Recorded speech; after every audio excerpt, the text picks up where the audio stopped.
किसान अध्यादेश पर चल रहे विवाद के बाद आखिरकार सरकार की तरफ से 3 सांसदों की किसान संगठनों के साथ बैठक पूरी हो गई, जिसके बाद तीनों सांसदों की तरफ से दावा किया गया कि बहुत सारे सुझाव किसानों की तरफ से उन्हें मिले हैं और 16 तारीख को उम्मीद है कि ये अध्यादेश संसद में पास होने के लिए पटल पर रखे जाएं।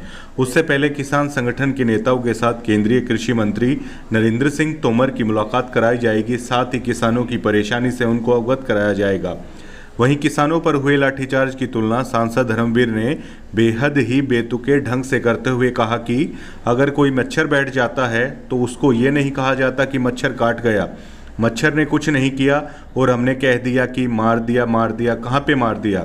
वहीं बैठक के बाद किसान संगठनों की तरफ से भारतीय किसान यूनियन के प्रदेश अध्यक्ष ने कहा कि बैठक में अभी सहमति नहीं बन पाई है। आइए आपको दिखाते हैं किसानों और बीजेपी की 3 सांसदों के बीच में क्या क्या वार्तालाप हुआ। संगठनों को बुलाया था, आज तीनों मीटिंग्स भी आपकी खत्म हो चुकी है, कंक्लूजन क्या है सर?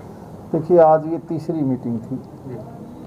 इससे पहले रोहतक और करनाल में भी हम तीनों सांसद लगभग 3-3 घंटे वहाँ पर लगाए हैं। अभी शायद कुछ और ग्रुप हैं जो इसके बाद भी मिलेंगे। इसके अलावा भी हमने बाकायदा ये प्रार्थना करी है सभी संगठनों से, किसान संगठन हैं या कोई मंडी के आड़ती हैं, कि किसी ने अपनी बात और कहनी है तो अपनी लिखित रूप में या मिलकर हमें बता सकते हैं, क्योंकि कल से लोकसभा और राज्यसभा का सेशन शुरू हो जाएगा और तीनों अध्यादेश जिनका बिल संभावित है कि शायद 16 तारीख को लोकसभा में पेश हो। हम चाहते हैं कि इससे पहले जितनी बातें इन्होंने दी हैं हमारे सामने, उनका सारी का निचोड़ निकाल कर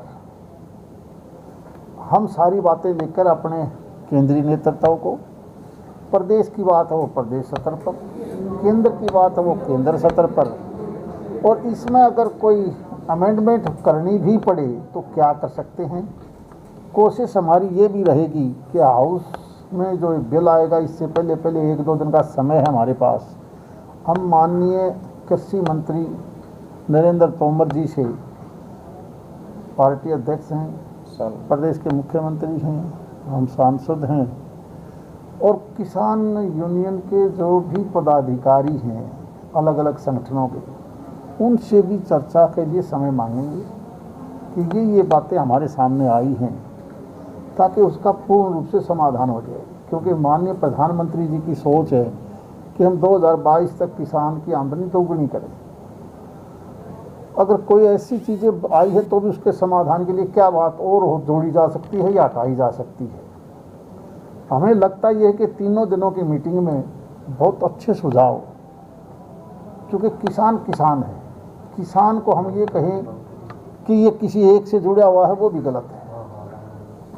किसान भारतीय जनता पार्टी का मैं तो मानता हूँ मजबूत स्तंभ है। इसीलिए तो सारे देश में, और अगर हरियाणा की बात भी करें तो 10 की 10 लोकसभा सीटों पर लाखों मार्जिन से देकर किसानों ने बढ़ चढ़कर भारतीय जनता पार्टी का साथ दिया है। हम नहीं मानते कि किसान को हम ये कहना नहीं चाहेंगे कि किसान है। सबसे पहले किसान अपने आप में देश का पेट भरता है और हमें पूरी उम्मीद है, जैसा कि 3 मीटिंगों में नजर आया। सर क्या 1-2 सुझाव बता दीजिए किस तरह आराम तरक से तो बात करें या तो आप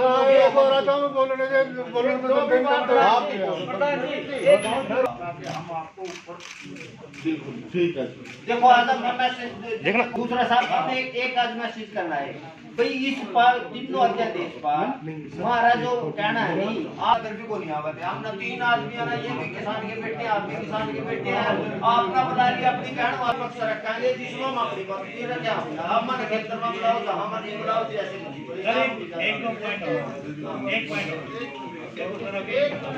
जो पॉइंट आपने शुरू में सबसे पहले लिया था, उसके बाद मैं उसके बारे में थोड़ा सा क्लैरिटी चाहता हूँ। जो एसेंशियल अधिकार क्षेत्र से हटा दी, ठीक है, मतलब ये कि उनके स्टॉक के ऊपर कोई सीमा नहीं रहेगी, सिर्फ उस स्थिति में जहाँ पास किया जाए। धारणा लोगों की है कि अगर उस स्टॉकिंग पे से बिल्कुल ही बंदिश हट जाएगी तो क्या, हालांकि वो हालात तो 50 के और 60 के से प्रार्थना है मीडिया वाले भाइयों से या जो मोबाइल ले हमसे एक बार किसानों की हम बात सुनेंगे, व्यापारी संगठनों की, किसानों की, इसके बाद करेंगे। हम अपने माननीय धनखड़ साहब जी से भी बात करेंगे, मुख्यमंत्री जी से भी बात करेंगे, हम ऊपर भी केंद्रीय मंत्री से भी बात करेंगे, क्योंकि समय कम है। अच्छा सर, एक राजनीतिक सवाल है, किसानों से जुड़ा हुआ ही है, राजनीतिक सवाल है। पूर्व मुख्यमंत्री भूपेंद्र सिंह हुड्डा कहते हैं कि 10 दिन का अल्टीमेटम हम सरकार को देते हैं, वो चीजें दुरुस्त करें, नहीं तो हम भी जो है वो शामिल हो जाएंगे, हम भी प्रदर्शन जो है वो करेंगे। वो उनकी मर्जी, उन्होंने क्या करना है। अभी हमें पता नहीं, अखबारों में उन्होंने तो पता नहीं क्या क्या सुन रहे हैं, वो जाने। हमारा काम है किसान की आमदनी दोगुनी करना, किसान को और ज़्यादा मजबूत करना, उसके लिए पार्टी काम करेगी। माननीय मोदी जी का भी यही सपना है। किसान का जो एमएसपी को लेकर के विषय है, क्योंकि मुद्दे मुख्य तौर पे यही है कि जो एमएसपी है वो उन्हें मिलेगा या नहीं, तो क्या इसमें एमएसपी पूर्ण रूप से या इसको मिलेगा लेकर के विशेष कोई लाइन जोड़ी जा सकती है ताकि किसानों की ऐसा भ्रांति बिल्कुल दूर हो? कोई एमएसपी नहीं हटाया जाएगा। ये भ्रांतियां हैं, वो भ्रांतियां दूर हो जाएंगी धीरे धीरे, क्योंकि कोरोना के समय में इन बातों को बताया नहीं गया। 3 जगह आपकी मुलाकात हुई है, विशेष तौर पे कौन कौन से संगठन थे, क्या भाकियों के प्रदेश अध्यक्ष, राष्ट्रीय अध्यक्ष उसमें हाँ, थे? भारतीय किसान यूनियन भी थी, लेफ्ट वालों से संबंधित 25-26 संगठन वो भी थे, हमारा भारतीय किसान संघ भी था, भारतीय किसान यूनियन के दोनों ग्रुप अलग अलग हैं, उनमें से भी बात हमारी चीत होती रहती है। उनका बड़ा प्रतिनिधि तो नहीं तो कोई दूसरे नंबर का आ गया, और हमारी कोशिश है कि हम हर आदमी को इसमें शामिल करें।